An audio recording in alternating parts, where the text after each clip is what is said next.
In this video, you will see how to insert hyperlink in Word document. At last, I will show you the keyboard shortcut. First, what you need to do is just type the text, and after typing the text, select the text. If you right click, you won't see the hyperlink option because it is not available here. To find the hyperlink option, you need to go to the Insert tab here, and after clicking on the Insert tab, you will see here the link option. The link is used for creating the hyperlink, so you just have to select the text and click on the link. You will see the option address. So this address is the web address. You can just type the web address here.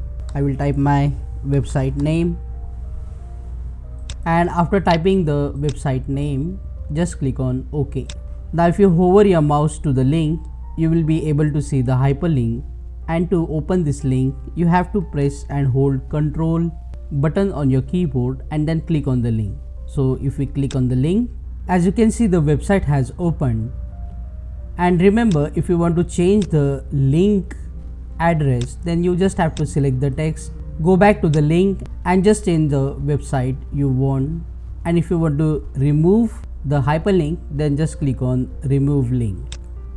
Okay, now the keyboard shortcut. You just have to select the text and on your keyboard press CTRL K, and you will directly see this option of insert link. And now you can just paste the link here and then click on OK. Click on that like button, comment below and let me know if this video solved your problem. And don't forget to check out these useful videos related to Microsoft Word. Subscribe and press the bell icon if you want to learn more tips and tricks quickly like this.